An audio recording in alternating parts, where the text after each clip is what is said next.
Arkadaşlar, bende misiniz arkadaşlar? Merhaba.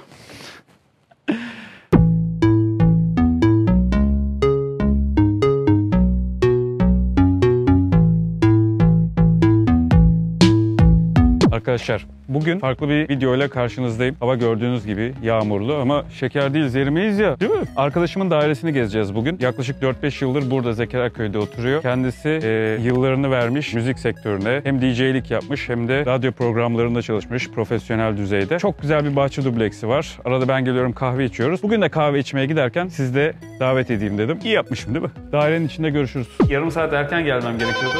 Biraz geç geldim ama umarım... Bir daha. Neredesin? Saat kaç? Kusura bakma, ben geri gidiyorum. geldin. İşte bunun adı da DJ. Gel buraya. Gel buraya. Bro. Gel buraya DJ. Gel öpeyim. Biz bu arada negatifiz. Bu dünyanın en tatlı arkadaşı. Şunun güzelliğine bir bakar mısın? Bir de şu üzerindeki şeyi göstermemiz gerekiyor. Tişörtü. Virgin Radio'nun. Virgin Radio. Şimdi biz kıyafetlerimizi çıkartacağız burada. Burada bu eve sadece çıplak girilebiliyor. Kahve? Vallahi kahve içerim. O zaman ben hazırlamaya başlayayım. Ben de pantolonu, gömleği çıkarıyorum falan. Tamam, bak keyfine. Suyumuzu ısıtmaya başladık. Sen ne yaptın bugün? Evden çalışıyorsun. Evden çalışıyorsun, biliyorsun, pandemiden dolayı uzun bir süredir. İşlerimizi de etkiliyor tabii haliyle. Sonuç olarak life goes on. Dışarıda böyle hafif bir giriş yaptım. Hemen gidelim. Dedim ki dünyanın dedim en karizmatik erkeği. Estağfurullah. Senin yanında, yani şu karizmanın yanında bizim lafımız olmaz. Arkadaşım 4-5 yıldır burada yaşıyor. 4-5 yıl olmadı o kadar ya. 4-5 yıl olmadı değil mi? Yani 3 sene garanti var. 3 sene oldu. O zaman ne kadardı kiralar ya? Villayı 2000 liraya falan kiralayabiliyordun sanırım. Yani aynen. 2000-2500 liralara falan, 3000 lira falan kiralık villa bulabiliyordun. O zamanlardan tanışmıştık. Bulamamıştık, olmamıştı. Ondan sonra tekrar ben internetten işte bu evi bulduğumda gelip bakayım dedim ve bir baktım Yiğit çıktı karşıma tekrar. Yine mi sen dedim. Ondan sonra da zaten 3 sene boyunca burada güzel bir arkadaşlık kurduk. Şeyi orada söyleyemedim tabii. Virgin Radio'yu kurduğunu. Herkesin bildiği gibi. Arkadaşlar bilirsiniz Virgin Radio'yu. Düzeltelim, Virgin Radio. Biz genelde öyle diyoruz. Dünyanın her tarafında olan bir çok büyük bir marka Virgin. O Türkiye ayağı da hani bize gelmişti. Doğuş'ta çalışıyordum ben o zaman. Capital Radio vardı. Ankara'nın eski. Hatırlıyorum belki onu. bilirsiniz. Ankaralılar kesin bilir. Süper bir radyoydu. Capital Radio'yu Doğuş aldı. Doğuş ondan sonra Virgin'le anlaşma yaptı ve isim değişikliğiyle o frekans üzerinden yayına başladık. Ben de ilk adamlarından bir tanesiyim. Ben ve Olcay Özkan diye bir arkadaşımız vardı. Olcay, sana çok selam. Olcay. Burada. Ellerinize sağlık. Müzik her zaman güzeldir. Hiç sorun yok yani. Bu arada Onur'un evi bahçe dubleksi. Şimdi bu katı bir kahve içerken böyle turlayacağız. Aşağıda bir tane stüdyomuz var. Evet, güzel bir kendine bir radyo stüdyosu kurdu. Sektörde 30. sene doldu. Vay be. Ama hiç göstermiyor değil mi? Bence hiç göstermiyor. O zaman senin yaşını söylemeyelim tamam. biz En sonunda mı açıklayalım? Nasıl yapalım? Onur'un yaşını ilk bilen arkadaşa bir müzik hediye edelim. Tamam. Hediye alalım. Tamam, ben ona güzel bir CD diyeceğim de CD de kalmadı ki. Carlos Santana'nın güzel bir albümünü vereceğim. Ama hiçbir yerde bulamazsınız artık. Onlardan bir tane hediye edeyim ben o zaman. Sana veririm, sen ulaştırırsın. Tamam. Sözümüzü aldık. O zaman... Eğer gerçekleştirmezse peşine düşeriz. Ben adresi veririm size. Kahve koyuyorum o zaman. Kahve içelim. Hadi bakalım. This guy needs a beer. Bu arkadaşın bireye ihtiyacı var. Böyle güzel şeylerin var ha, dekorasyonların. Evet. Onların hikayeleri var tabii. Bu da sizin büyük. Dede.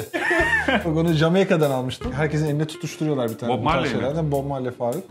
Marihuana da yine o taraflarda. Onur'un güzel bir köşesi var. Şu köşe yaz köşesi, şu köşe kış köşesi. Evin her tarafına köşe kuruyoruz. Sen söyleyebilir misin onu? Şu köşe yaz köşesi. Bayağı bir ülke gezdin herhalde sen. Evet, gezmeyi seviyorum. 30 ülke var mıdır? 20-30 ülke. Vardır, zaten DJ'lik yaptığım için hani hem yurt dışında da çalmak için çıktım çok. Özellikle mesela burada kışken yazlık tatillere gidiyorum. Yazken burada yaz tatillerine gidiyorum. Genelde yaz sevdiğim için. Mutfakta burada da bir siyah evet, var bunu kız arkadaşımın ısrarı üzerine yaptım. Ben hep mutfak alışverişini unutuyorum. Unutmamam için artık bana dedi ki ben sana böyle bir şey yapacağım buraya ve hani buraya notlarımızı alacağız ama tabii şu an öyle kullanmıyoruz. Buraya gelen arkadaşlarımız güzel notlar yazıyor. Senden de bekliyorum güzel bir şey. Portakal was here.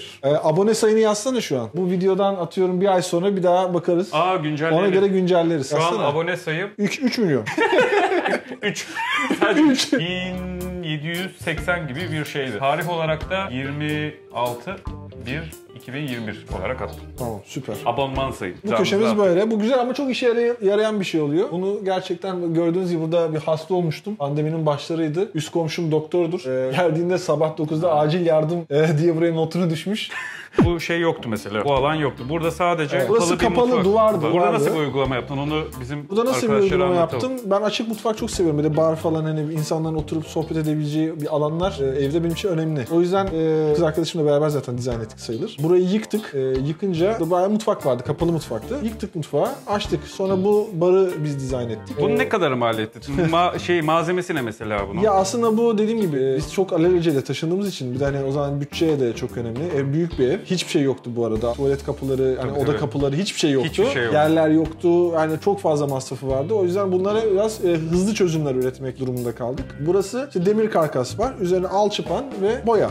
O kadar. 1200 lira öyle bir şeydi galiba. Ben mesela bunun maliyetini duyduğumda duvar yıkımı dahil. Duvar yıkımı da dahil. Burada yani duvar vardı. Yarısını ben yıktım zaten. Şimdi mesela bir mimara gitsem bunu sana o kağıttan aşağıya... O konuyu da değineceğiz birazdan. Bunun maliyetini duyduğumda ben bayağı şok oldum. Çünkü gerçekten böyle bir hani tasarım yapılmış gibi ama çizilmiş, boyanmış, tam uygulaması yapılmış ve inanılmaz bir ortam katmış. Keşke her alan, her daireyi alan senin gibi böyle uygulamalar yapsa. Geri kalanları da gösterince anlayacaksınız arkadaşlar. Aynen. Devam edelim. Çok güzel bir alan. Şöyle bir girişten de bir şey yapalım. Oradan salona geçelim. Tamam. O yüzden giriyoruz. Hadi. Böyle kapıyı açıyorsun. Buradan adım atarak giriyorsun. Şu kısmı da yine ben kız arkadaşımla beraber yaptım. Burada yine ucuz bir çözüm, o yüzden söylüyorum.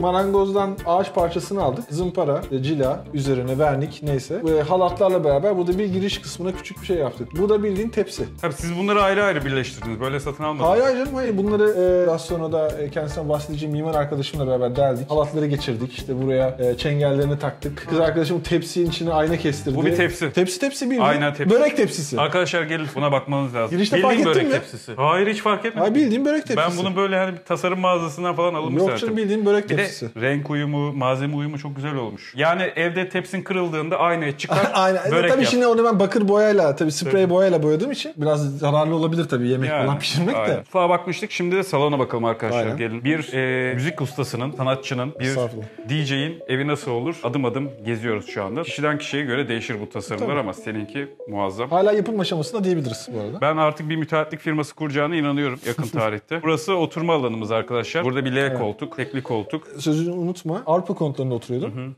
Oradan buraya geldim. 1+1 evim vardı. Onu sattım, buradan aldım. Zekeraköy'den bir yere taşınmazsın değil mi artık? Yok, hayır. Artık burası. Hayır. Lokasyon. İkinci evime taşınabilirim hani. Öyle bir şey yapabilirim. Mesajı aldım. Burada da arkadaşlar televizyon bölümü. Güzel bir televizyon sehpası. Aslında televizyon altı ünitesi. Mimarım beni değerlendiriyordu değil mi? Burada da tabii bir müzik profesyonelinin evinde olacağı envanterlerden bir tanesi. Evet ama bunu çok profesyonel bir şey gibi düşünme. Bunu ben medya şeyleri satan, ismini söylemeyeyim. Nasıl diyeyim sana? Nalbur. Teknolojik nalburdan aldım. Teknolojik nalbur. Teknolojik nalburdan aldım. Bunlarla var ya siteyi yıkarsın ya. Çok güzel. 10.000 wattlık 10.000 ses hoparlörleri. Ben pek anlamıyorum ama yani bayağı kocaman. güçlü. Bayağı şöyle söyleyeyim sana. Açık alanda yaklaşık bir 100 kişilik bir parti yapabilirsin. Vallahi. Onun nişanında bu şeylerle yaptık. Hoparlörlerle yaptık. Bahçede, komşular havuz evde kenarı. değilse bir deneyelim ya. Deneriz. En son deneriz onu da. Burada da bir tane balkonumuz var. En son oraya evet, bakalım. oraya da bakarız. Evet. Evet. Arkadaş. Ben hazırım. Hemen ölçmeye hazırım. Hemen çalışmaya hazırım. Şahin, Onur'un arkadaşı. Aynı zamanda Ayrıca mimar. Zaten mimar. işin sayesinde tanıştık, sonra çok yakın arkadaş olduk. gerçekten güzel denk sanatı var. Aynen çok denk geliyoruz. Bu Fazla bölgenin- dikkat çekiyorsun. Bu bölgenin en çok iş yapan mimarlarından bir tanesi. evet. Güzel bir sanatı var onun da. Ama şöyle bir şey var. Onun ofisine ben gittiğimde aslında bir mutfak yaptırmak için gittim. Öyle mi? Evet. Ha, sizin... İlk öyle tanıştık. Aynen. Hala mutfağı yaptırmadım ama. Yani 3 sene Arkadaşlarını doğru seç. Sonra doğru dedik ki bu işten para kazanamayacağız. Bari arkadaş olalım. Evine çocuk. Onur rica ediyor. Ya abi işte şuraya mı boya yapsak, şuraya şu duvarı mı yapsak, işte bu arkayı duvarı işte tasarladık ettik. Yani böyle peyderpey çalışıyoruz, hareket ediyoruz. Tamamen bütçe odaklı aslında. Uyguna getiriliyor. Aynen. Dost işi oldu. Dost işi. dost işi. Bana ne olur? Sana da dost işi. Hakikaten kapıları yoktu ilk taşındığında. Hatta biz kapıları taktık. Kapının varlığını unutmuş. Yani kullanmak falan aklımıza gelmiyor yani. Hani bir kapı mı takmıştık buraya? Aynen. Aynen. Yavaş yavaş projeyi toparlayacağız inşallah. Güveneceğin bir adam olması çok önemli. Ben çok yoğun çalıştığım için yani anahtarını veriyorsun. Zaten o burada her şeye hakim. Sen karar ver, okey diyorsun. Devam ediyorsun. O zaten biliyor benim ne Güven istediğimi. adamın sanatını ustasına güveniyorsan artık Tabii. o iş tamam. Tabii. Şimdi evin şöyle bir özelliği var benim gözüme takılan. Salonu, burada ayrı bir alan var, yaşam alanı. Burası da ayrı bir dünya. Evet. Şöyle bir taş duvar uygulaması var. Bunu nasıl yaptınız mesela? Biraz belki anlatalım, belki yapmak isteyen arkadaşlarım olur. Bu aslında basit bir uygulama. Ya başka yaptığın arkadaşlarım da oluyor. Çok pahalıya mal ettiriyorlar. Gerçek taş değil mi?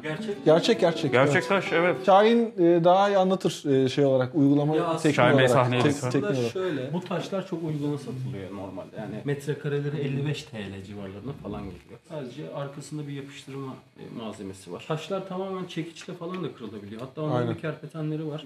Küçük noktaları orada böyle bayağı usta eliyle patlatıp oraya yapıştırabiliyor. Anladım. Çok fahiş fiyatlar çıkıyor. Yani bu göründeki taşları 200 liralar, 300 liralara da satan. Tanesini. Yok yani metrekaresi. Metrekaresini.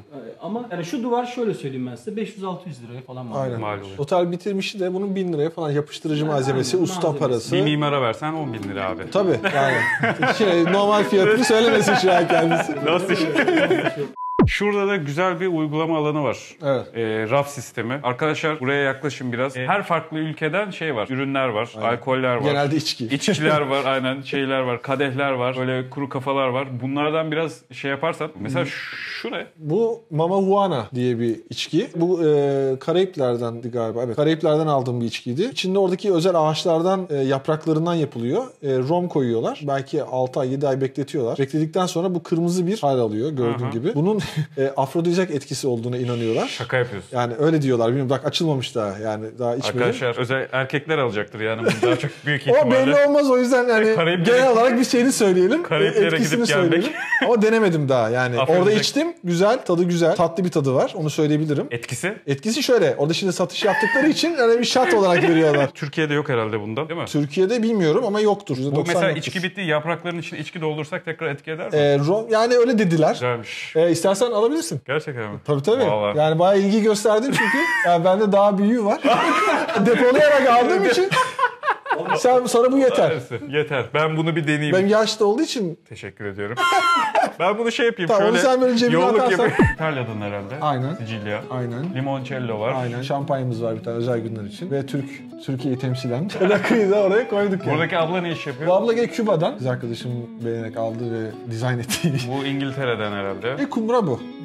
Var mı para? Kumbara. Atabilirsin istiyorsan. Vallahi şu an Valla bozuk yok mu? üzerimde yok abi. Nakit de koyabiliyorsun. Şöyle de koyabiliyorsun. Meksika'dan almış. Genelde kuru kafa biliyorsun orada Çok şeyler. güzel ya. Her Plakalarımız var. İşte Yunanistan'dan Uzo var. CD'lerim var aşağıda. İşte kitaplarım var. Yani çok büyük bir kitaplık değil. Çünkü hani vakit olmuyor kitap okumaya açıkçası. Görüntü. Yok, görüntü de değil. Şaka Sevdiğim hani okumayı arada hani oturayım şuraya da bir iki tane Şu ne? 2 sayfa bir şey okuyayım dersen. Buldu. Cevaplar kitabı. Ya bu çok komik bir şey. Bunu bana arkadaşım hediye etmişti. Bu cevaplar kitabı. Bunu biliyor musunuz arkadaşlar? Şahin, sen biliyor musun bunu? Yok. O zaman cevabınızı bulacağız şimdi Aynen. abi. Şimdi Ne bu kitaba bir soru soruyorsun. Rastgele sayfalarını açıyorsun ve verdiği cevap O cevap sana oluyor. cevap vermiş oluyor. Hadi deneyelim. Hadi deneyelim. Dene Yapalım. bakalım. Soru sor. Sana. Fark etme. Oraya kitaba sor. Kendinle alakalı olabilir. Kendimle. Hayatla alakalı olabilir. Atıyorum oyun gibi. bir kız arkadaşı bulabilecek miyim diye sor mesela, bakalım ne diyecek. Yakın Yavaş- zamanda ciddi bir ilişkim olacak mesela. mı? Mesela bu soruyu sordum, bakalım ne çıkıyor karşımıza. Ya doğrusunu yap ya da hiç yapma. Mesela. Yani ya düzgün bir ilişkiye başla ya da başlama yani. Başlama. Doğru. Sen sor bir tane Güzel şimdi. değil mi? Ben sorayım. Alayım bardağı. Şöyle şey yapalım değil mi? Hani böyle R2 falan var ya. R2'ler falan Enerjimi var. veriyorum oraya. Ne diyeyim mesela? Bu vlog çok izlenecek mi? diye Gelsin soralım. cevap. Açalım. Bu konuyu kimseye açma. Aramızda. Bu belki çok izlenmeyecek gibi duruyor kardeşim o yüzden. Ya da çok fazla konu. Ama şimdi sosyal bir iş yapıyoruz. YouTube'a koyacaksın. Nasıl kimseye açmayacağız? Ben bu konuyu? cevaplar kitabını aç çok az. Yani evet, çok şey değil ama hani... Şahin Bey de bir tane yapalım. Sen de dene. Sen de dene. Alayım onu. Onur'dan paramı alayım. Bak, farklı önerileri açık. Gene yok. Senet vereyim abi. Demek ki Onur'un benden işte farklı öneriler istiyor belki. Öneriler Yani. istiyor. Cevaplar Bence de kitabı evet. eğlenceli. Güzel bir eğlence Biraz kitabı. kafa kırık olması lazım. Gecikmeden yap. Hatta ayağında dolaşıyor. Ayağımıza dolanacak mı zaten? Çok güzel ya. Sanki anlamış gibi. Tamam. Tabii ki de anlamadı. Kayıt. Burası güzel bir alan. Yemek masası bölümüne de bakalım. 8 kişilik bir yemek masası var. Bu Aynen. ne? Ceviz ağacından yapıldı. Tabii tek parça olanlar çok pahalı. Biz hani 3 parça olarak ayrı ayrı yapıldı. Zekeraköy'de zaten biraz country tarzı Tercih kullanılıyor evlerde. Bu duvar hem bu ağaç masa. Burada bir de balkonumuz vardı değil mi? Evet, balkon Oraya orayı da bakalım. göstereyim sana. Salonun son parçası ama orada Şahin'in büyük hem emeği var hem fikir olarak büyük bir katkısı var. Normalde burası açtığınız zaman sadece burada bitiyordu. Sitenin normal bahçesiydi. Korkuluğu kaldırdık. Buraya demir karkasla şöyle gelin göstereyim. Arkadaşlar gelin. Böyle bir alan yaptık. Çok güzel ya. Burası Buraya çok bir güzel. oturma alanımız var. Oturabilirsin, çok keyiflidir. Bunları paletten mi yaptın? 6 palet, üzerine minder aldım. Tasarım ürünü oldu aslında. Olabildiği kadar da ucuz çözümler yapmaya çalıştık güzel. ama yani işi görüyor ve gayet de şık oldu gerçekten. Üstü kapatmışsınız. Üstte bir tane tente aldım. Havuz kenarında kullanılan yer zeminlerinden koyduk. Buraya bir merdivenimiz var. Burada ağaçlarımızı diktik buraya. Bu zeminde Onur'la beraber çalıştık. Aynen. Yani bildiğin fiilen olarak. Ha, fiilen siz Ben de yaptınız. burada ter akıttık. Yazın çok sıcaktı. Gerçekten fenaydı. Hem para ödeme hem seni çalıştır. Ama yine bak çok güzel bir ortam var. Aynen. Hani o sıkıcı hayatı burada hiç hissetmiyorsun. Tabii. Bahçeyi bile kullanmıyorsun bazen yani. Daha çünkü bir private bir alan burası. Bu da DJ. DJ'miz. Her şeyin içindedir kendisi. Ay. DJ. Gel DJ. Virgin Radio tişörtü var. Aynen. Onun kendi tişörtü o. Ekip vermişti kendisine. O zaman aşağı inelim. Aşağı inelim. Okey. Arkadaşlar aşağı gelin. Bir müzik stüdyosu dairenin içerisine yapmış. Bu izolasyon sistemlerini sen yaptın herhalde. Evet. Ben yani zaten Böyle satmazlar evi zaten. Yok senelerdir zaten bu işlerle uğraştığımız için bunu yapan ustaları da hani bizim radyoları Tanıyorsun. kurarken yaparken görüyorsun. Onlardan öğrendiğim şekilde alıyorsun zaten. Malzeme zaten alınıyor. Yapıştırıcısı var, özel yapıştırıcısı. Şöyle bir de bir şey var. Akustiği sağlayabilmek için belli bir şeyleri bilmen gerekiyor. Yani öyle rastgele yapıştırmıyorsun. Cumartesi günü saat 13'te, pazar günleri saat 14'te Kral Pop Radyo'da yayındayım. Dinleyebilirsiniz. Dinleyebilirsiniz. Unutmayın. Hafta Onur sonu Alp İzgin. Evet, hafta Unutmayın sonu bu cumartesi ismi. pazar. Kral Pop Radyo Top 20'de geri sayım tüm hızıyla devam ediyor. Ben Onur Alp İzgin. Mesela bu geçen haftanın programı burada yapılıyor. Merak ederdim bak senelerdir radyolarda o sesi veren kim ne yapıyor hep merak edersin ya. Çok fazla radyocular televizyonda işte bu YouTube'da falan olmadıkları için merak ediliyor. aynen yani hep böyle herkesin o sese kafasında bir tip canlandırırlar ve genelde de hayal kırıklığıyla sonuçlanır. Umarım hayal kırıklığı olmamıştır radyoda beni dinleyenler için ama bu stüdyodan çıkan bir iş bu. O yüzden Burada yapıyorsun her şeyi. Evet yani. burada işte mikrofonlarım var. Şöyle aynen. gösterebilirim. Buradan 2 konuşuyorsun. tane mikrofonum var. Mikserim var bir tane 24 kanal. Burası senin artık aslında asıl yaşam alanın. Hani erkeklerin mağarası derler ya. Tam Evet. burası benim mağaram diyebiliriz yani. Burada da Evet bu şey benim konser var. kariyer zirvelerimden bir tanesi diye Arkadaşlar gördüğüm bunu bir şey. görmeniz lazım. İstanbul Teknik Üniversitesi burası. Sensin. Bu benim. Justin Bieber konseri vardı o sene İstanbul'da. Daha bu pandemi falan tabii yok o zamanlar. Ufak arkadaşlar vardı ve onların aileleri şeklinde ama bayağı kalabalıktı. Justin Bieber'dan önce çaldım. O andan güzel bir fotoğraf hoşuma gitti. Yani stüdyoma asmak istedim. Öyle bir tablo yaptırdım kendime, bir baskı yaptım. Gece kulüplerinde de sanırım eğlence sektöründe çalıştın. Evet. Yani İstanbul'da, yazlık mekanlarda, Çeşme'de, Çalıştın. Antalya'da bildiğiniz hemen hemen her mekanda DJ'lik yaptım. Sen eğleniyorsun arkadaşlarına. O müziği biri ayarlıyor ama tanımıyorsun adamı. Adam seni eğlendiriyor. İşte Evet. bunlardan biri sen misin demek. Tabii. Yani, Seni yakalamış olduk.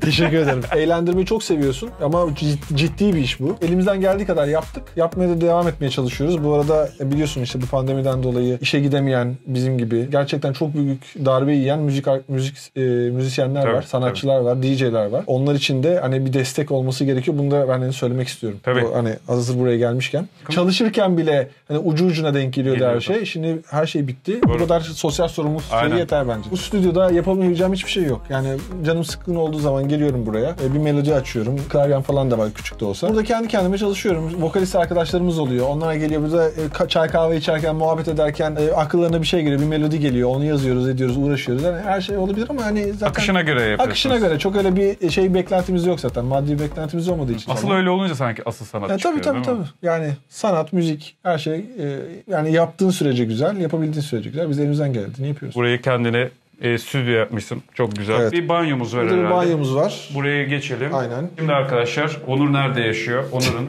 özel alanına Özel girelim. alana giriyoruz. Yatak odama hoş geldin. Hoş bulduk abi. Kıyafetleri nereye çıkarıyoruz abi?